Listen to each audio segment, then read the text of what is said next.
Hey guys, so I grew up in a home that favored homemade birthday cakes. It's something my parents did for us as kids growing up, and I have such fond memories of these cakes. They were never perfect, always a little bit lopsided, but they were made with tons of love, and that's what made them really fun.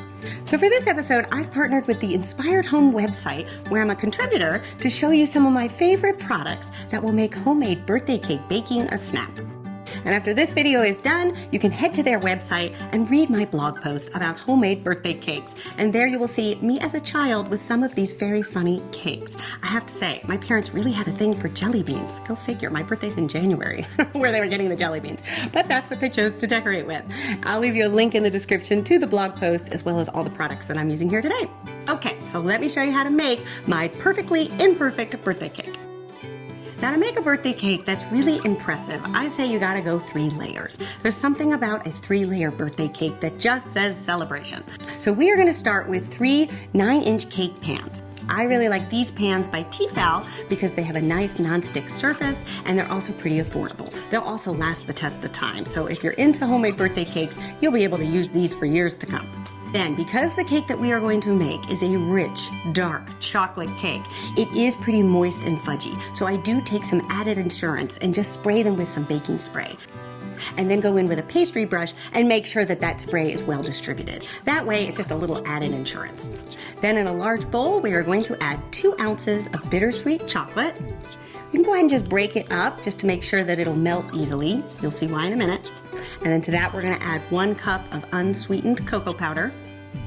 And then to that, we're gonna add 1 cup of hot boiling water. And we wanna do this in order to intensify all of that chocolate flavor coming from the cocoa powder. It'll also help melt the chocolate underneath. And you'll see you'll have a really beautiful, smooth finish. And then we're gonna add 2 1/4 cup of sugar. And then we're gonna add 1 cup of vegetable oil. Now with the vegetable oil, you wanna be careful and not dump the whole thing in because you do need to do it slowly. It's almost like making salad dressing. You wanna make sure that that oil gets nice and emulsified into the chocolate. And then we're gonna add 4 eggs, 1 at a time, basically doing the same thing, making sure that each of those eggs is getting emulsified with the chocolate and everything is nicely incorporated. And then to give it a little richer flavor, we're also gonna add 1 tablespoon of vanilla extract. And you can mix that up. Then in a separate bowl, we're going to add our dry ingredients, and we're going to add 1 1/4 cup of flour, 1 1/2 teaspoons of salt, and 1 teaspoon of baking soda. Whisk that up until everything is nice and combined, and then we are going to add the dry ingredients to our chocolate mixture, just in thirds, whisking gently, making sure that everything is nicely mixed. Now our batter is done and we are going to transfer it into our pans. And basically what you want to do is fill each pan about 1/3 of the way full. Don't worry, it may not look like much now, but this cake will actually rise up to pretty much fill the whole pan. Then the final step is just to take that pan and give it a good whack on your countertop. That will release any of the air bubbles that might be forming on top. And then we're gonna pop these in a 350-degree Fahrenheit oven. And the best way to fit 3 pans in a standard size oven is to take 1 pan, put it way in the back, and then 2 pans on the side, almost forming like a little triangle. And then let them go for about 25 minutes. They're done when a toothpick will come out clean. Now before releasing these cakes, you wanna make sure that you have your cooling racks all ready to go. And because this cake is pretty moist and fudgy, I do like to use a cooling rack that has a nice non-stick surface to it. That's why I like these racks by Baker's Secret, because once you flip that cake over, you won't have to worry about it sticking on the side. Okay, so now for the frosting. Now when it comes to frosting, I don't know, birthday cake frosting can be so sweet. So I like to do things that are a little bit lighter, especially because this cake is so rich and chocolatey. So I really like a whipped cream frosting, and it's so easy to put together. So what we're gonna do is in a large mixer, we're going to add 2 cups of heavy cream, 1 cup of powdered sugar, 1/2 cup of unsweetened cocoa powder, and 1 1/2 teaspoons of vanilla extract. You can go ahead and whip that up until you start to get really nice stiff peaks.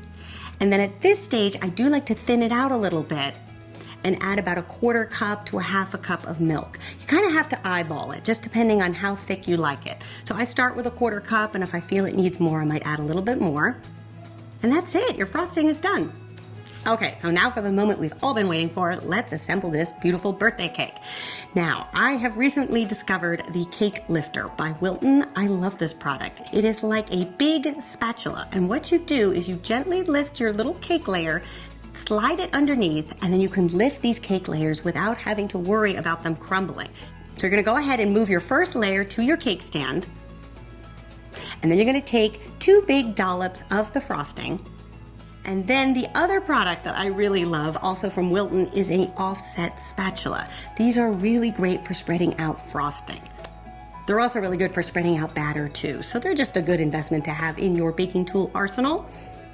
And then you're gonna go ahead and spread out that frosting just so that it starts to kind of peek over the side a little bit. We are basically going to create what is known as a naked cake, which means that we're not gonna frost the sides of it. And I find that for a beginner baker or for someone who hasn't made a lot of cakes, this is the way to go because it's still gonna look beautiful and rustic, but you're not gonna have to mess around with trying to get all the sides. I think there's something really beautiful about having it simple and rustic like this. So once you've got that frosting all spread out on that first layer, we're gonna go back with our little handy dandy cake lifter and we're gonna lift the second layer and we're gonna pop that on top. And then we're gonna do the same thing. We're gonna take 2 dollops of frosting and then spread it out with our spatula, making sure that we're kind of going a little bit over the edge just so we can see it. That's part of the beauty, I think, of this cake is being able to see the frosting in between the layers. And then we're gonna take the final layer and we're gonna place that on top. And then we're gonna add the remaining frosting on top. And then this is where we wanna give it a nice decorative finish. Just take your spatula and give it kind of like switchback swirls, or really whatever you wanna do, you can get creative.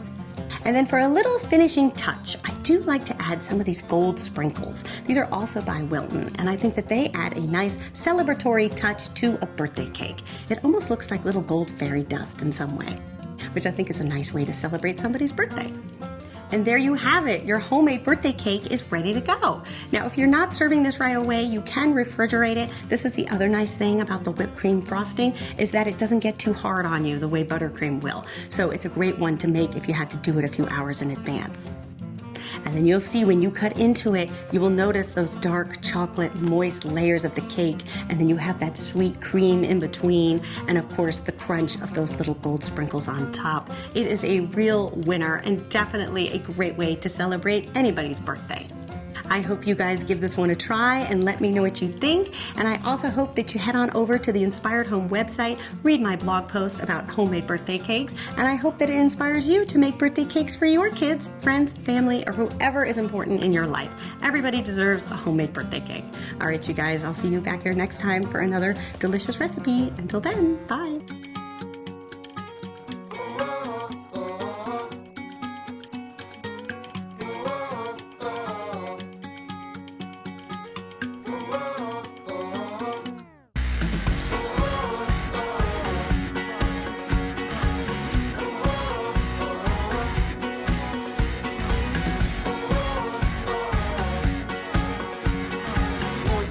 Than just survival.